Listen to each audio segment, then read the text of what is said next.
పాత్ర ఏదైనా అందులోకి పరకాయ ప్రవేశం చేసే తారలు కొంతమందే ఉంటారు. అమ్మ పాత్రైనా, అత్త పాత్రైనా, చిలిపి పిల్ల వేషమైనా ఒకటేమిటి 3 దశాబ్దాలలో 300కు పైగా సినిమాల్లో నటించిన జయసుధ గారిని మాత్రమే సహజ నటి అంటారంతా ముక్త కంఠంతో. ఒకప్పుడు ప్రముఖుల సరసన మెరిసిన, ఇప్పుడు నవతరం నటులకు అమ్మగా చేస్తున్నా 4 దశాబ్దాల తన సినీ కెరియర్ లో విజయాలే కాదు వైఫల్యం ఎదురైన సందర్భాలు ఉన్నాయి. ఇక ఆమె గతంలో ఇలా మాట్లాడుతూ, ఇప్పుడు నేను చిన్నోడా పెద్దోడా అంటూ అభిమానంగా పిలిచే అమ్మ పాత్రలకు కేర్ ఆఫ్ అడ్రస్ గా మారా. ఈ తరం యువత అమ్మంటే సినిమాల్లో జయసుధలా ఉండాలి అనుకునేంత పేరు నాకొచ్చేసింది. అమ్మా నాన్న ఓ తమిళమ్మాయి, స్టైల్, బొమ్మరిల్లు, కొత్త బంగారలోకం, పరుగు, సీతమ్మ వాకెట్లు, ఎవడు, ఇలా మరెన్నో సినిమాలు. అన్నింట్లోనూ పిల్లలతో సరదాగా కలిసిపోయే, సినిమాలకు షికార్లకు వెళ్లే మమ్మీ పాత్రే నాది. ఇప్పుడిలా మోడర్న్ మదర్లా కనిపిస్తున్నా కానీ ఒక్కసారి వెనక్కి తిరిగి చూసుకుంటే 300కు పైగా సినిమాల్లో విభిన్న పాత్రల్ని పోషించిన నేపథ్యం నాకుంది.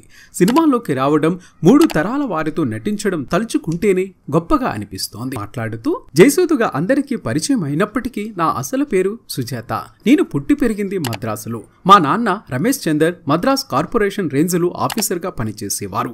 మా అమ్మ జోగాబాయి గృహిణి. ఆమె చిన్నప్పుడు బాలానందం సంఘంలో సభ్యురాలు. కేబి తిలక్ గారు ఒక సినిమాలో ఆమె మరికొందరు పిల్లల చేత ఒక పాటలో నటింపచేశారు. మా కుటుంబంలో నేనే పెద్దదాన్ని. నాకు 2 తమ్ముళ్ళు, 1 చెల్లెలు. చెల్లెలు నటి సుభాసిని కూడా ఎన్నో సినిమాలు చేసింది. చిన్నప్పుడు నటి విజయ నిర్మల గారు మా నాన్నకు కజిన్ సిస్టర్. ఆమెతో పాటు నేను షూటింగ్లకు వెళ్లేదాన్ని. అంటే సినిమా వాతావరణం నాకు చిన్నప్పటి నుంచే తెలుసు. నాకు సరిగ్గా 12 ఏళ్ల వయసు అంటే 1972లో కృష్ణ గారి పండంటి కాపురంలో బాలనటిగా అవకాశం వచ్చింది. అందులో నేను జమున గారి కూతురుగా నటించా. పండంటి కాపురంలో నా నటనకు మంచి మార్కులు పడ్డాయి.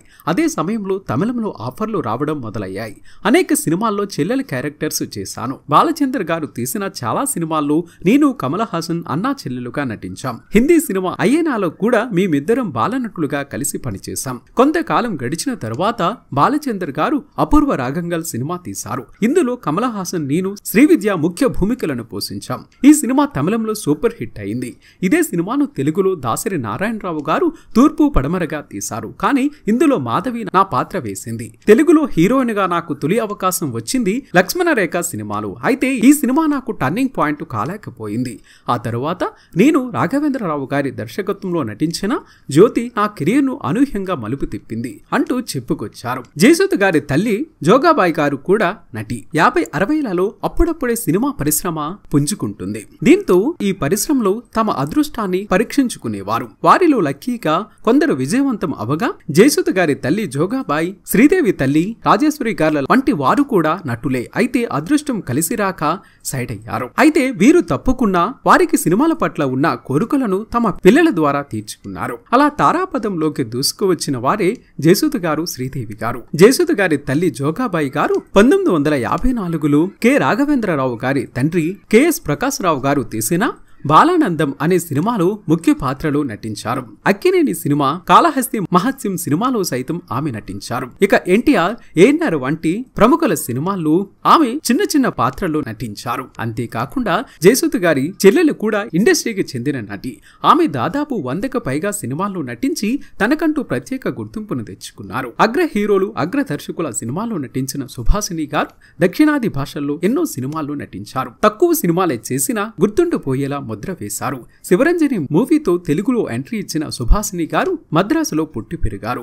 తెలుగు, తమిళ, కన్నడ, మలయాళ భాషల్లో నటించారు ఆమె. దాసరి నారాయణరావు, కె రాఘవేంద్రరావు వంటి వారి సినిమాల్లో ఎక్కువగా చేశారు. ఇక పెళ్లి చేసుకున్న తరువాత వెండితెరకు దూరమై మళ్లీ అరుంధతి సినిమాలో పశుపతి తల్లిగా విలన్ గా నటించి మెప్పించారు. అరుంధతిలో క్రూరత్వం గల పాత్ర పోషణలో అందరి మనసులను గెలుచుకున్న సుభాసిని గారు ఆమె కూడా ప్రముఖ నటి. నటించడమే కాదు, దాదాపు 6 సినిమాలు నిర్మించాం. కాంచన సీత, కలికాలం బాగా హిట్ అయ్యాయి. ఒకటి పర్వాలేదు. ఉత్సాహంతో హైదరాబాదులో కొన్న స్థలాలను అమ్మి మరికొన్నింటిని తాకట్టు పెట్టి వీటిని తీసాం. అదృష్టం, వింత కోడళ్ళు ఓ హిందీ సినిమా అంచనాలను తారుమారు చేశాయి. దాంతో అప్పటి వరకు కూడబెట్టిన ఆస్తి అంతా పోయింది. అప్పటికి పిల్లలింకా చిన్నవాళ్లే కాబట్టి వాళ్ళకి తెలియదు. చాలా కష్టాలు పడ్డాం. వడ్డీల మీద వడ్డీలు కట్టాల్సిన పరిస్థితి.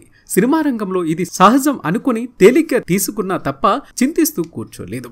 ఆంటీతో విభిన్న పాత్రలు చేయడం మొదలుపెట్టా. తర్వాత అమ్మ పాత్రలు చేస్తూ వచ్చా. బొమ్మరిల్లులో పాత్ర చిన్నదే, చివర్లో తిట్టేస్తా అన్న డైలాగ్ అందరికీ గుర్తుండిపోయింది. ఏది ఏమైనా సహజ నటిగా తెలుగువారి హృదయాలలో సుస్థిర స్థానం సంపాదించుకున్న సహజ నటి జయసుధ గారి నటన అంటే ప్రతి ఒక్కరూ కూడా ఎంతో ఇష్టపడతారు.